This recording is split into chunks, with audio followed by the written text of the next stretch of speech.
حضرت عیسی علیه السلام په دور کې باران نه کېده. کله چې باران نه کېده نو باران چې نه کېږي موږ استسقا منځه ته وځو نو هغه هم داسې بهر ووتل استسقا ته د باران دپاره سوال کوو. نو حضرت عیسی علیه السلام خلکو ته یې اعلان وکړه. اعلان یې دا وکړه لکه وی موږ به رب ته چې نو سوال کوو د باران دپاره خدا راته وایي که په تاسو کې څوک ګناهګار ناسي نو هغه د اوس نه پاسه یې ځئ ځکه د ګناهګار سړي چې نو دلته کې سوال بیا نه قبلېږي. نو ګناهونه چا نه یې کړي چې انسان یې هغه د ګناه نه خو دومره پاک نه نو یو کس پاسېده محفل ټول برخاست شو خلک ټول ختم شول. یو سړی ناست دی هغه پر یو سترګه باندې ړوند دی او پر یو سترګې یې دننه راګاټی نشته. نو حضرت عیسی علیه السلام ورته وایي هلکه ټول خلک پاسې راته ولې پاتې شوې وی تا وی چې چا ګناه نه کړی هغه کینې ما ګناه نه دی کړی. ها البته زندګۍ کې رانه یو ګناه شوی خو د هغې سزا مې ځان له ورکړې وه. وی هغه څنګه وی یو پیره په لار داسې روان وم داسې یو موڼ کې داسې وروخ ته مخامخ زنانه روانې وې نو زما فوراً چې کوم دی نو غیر اختیاري په قص مې نه دی کتلي غیر اختیاري زما د یوې سترګې را نظر په یو زنانه باندې ولګېد او ما فوراً چې کوم دی نو چغه ویسته الله اکبر مې وې او دا درې ګوتې مې پر یې سترګې دننه داسې ورننیستې دا ګاټه مې بهر ته راوښ ښکته مې وغورځو چې د کم جسم نافرماني وشي هغه جسم خو زه پر یې بدن پورې نه پرېږدم ځکه خدای پاک سبا ورې دا سترګه جهنم ته ورچوي دا ټول جسم به چېرته کې د دې سره جهنم ته لاړ شي. عیسی علیه السلام ورته وی زه هم د ګناهونو نه پاک یم خو زه نبي یم ته غیر نبي ته د ګناهونو نه دومره پاک یې انشاءالله اوس په سوال ته کې او امین به پې زه یم. هغه سړي چې کوم دی نو سوال شروع کوي خدای پاکه هر سره چې کوم دی نو ځمکه را اوسوه خدای باران وکړي خلک چې کورونو ته رسېدل همده خوشته چې نو دا لاړل. نن موږ سوالونه کوو نه قبلېږي ګورې ښه او بیا موږ الزام په چا باندې ورچوو مقتدیان زر دا وایي یاره پخواني مولان خو هغوی چې به د باران دپاره سوال وکړه نو خدای پاک به فوراً باران وکړه. اوسني مولان چې دی د سوال هم نه قبلي مولا صحیح دی خو مقتدي ته صحیح چې کوم دی نو دا موسی علیه السلام په دور کې دغه شانتې د باران ضرورت چې کوم دی نو دا راغی او بیا د موسی علیه السلام څو ورځې استسقا ته ووته سوال نه قبلېده ګورې ښه باران نه کېده. حضرت موسی علیه السلام رب نه سوال کوي ربه دا باران ولې نه کي الله ورته وفرمیل ستا سره پر ټول محفل کې یو سړی ناست دی چغلخور دی او دا چغلخور چې دلته ناست دی هغه هم ستا سره لاس پورته کړی دي د ده د وجې نه چې کوم دی نو ستا دعا هم نه قبلېږي.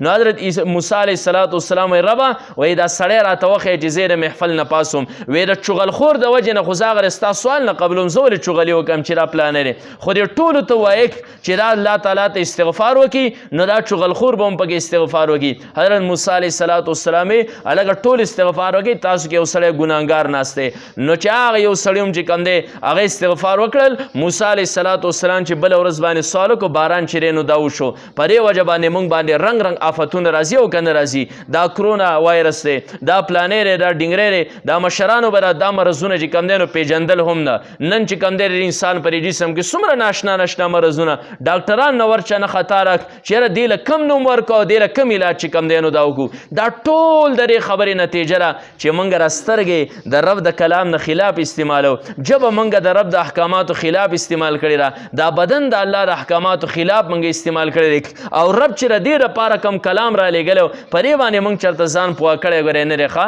چې زما رب ماته څه وایي دا قیمتي جسم موږ د جهنم ایندن جوړ کړه دا قیمتي جسم چې کوم دی موږ را کینسر دی دا ټي بي ده دا شوګر دی هر سړی چې کوم دی په زنګونانو باندې شل یم دا رنګ چغې چې کوم دی نو دا وباسي دا صرف او صرف زموږ او ستاسو سره ګناهونو نتیجه ده. نو انشاءالله دا قرآن به زده کوو صحیح ده داسې مخوښه ده دا خپل بچي ورې قرآن ته چې کوم دی نو دا کینو مولوي صاحب باندې به زور راولو مولوي صاحب ماښام په ټیم باندې موږ د سپینګیرو ته قرآن شروع کا موږ ته چې کوم دی نو جدا سحر ټیم نه شروع کا یا ماسپښین به موږ راځو موږ ته ټکی قرآن وایه چې زما رب زما نه به دې کلام کې څه مطالبه کوي زما رب خو ما ته ډېر په مینه سره آواز وکړي هسې را پلار چې بچي ته وایي که نه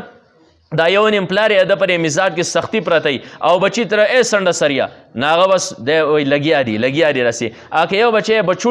بچوړګیا ناغه بچی بس راسي راتاو شوی دادا تسوي نو کاغه ورته چې وس پر ټک باندې لاړ شاغه دیولې نه سودا راوړه او سره غرمدي او درې سر نه راسي لګیږي هغه ورته بچوړګیا ناغه خبره پرې ماشوم داسې خلک ایدل چې دوی دادا صحیح رک اسی تاسو ته قرآن کې الله تعالی کم خطاب فرمایلی دی تاسو اندازه شته چې الله مونږ ته قرآن کې څه وایي الله قرآن کې وایي یا ایها الذین آمنو ای مؤمنانو الله تاسو ته ایماندار وایي ښه کله کله سړی اعلان وکړي که نه ایماندار یو ضروري اعلان واورئ دا ولې خلک وایي چېرې دا خلک متوجي شي هغه ما ته ایماندار وایي الله فرمایي یا ایها الذین آمنو ای مؤمنانو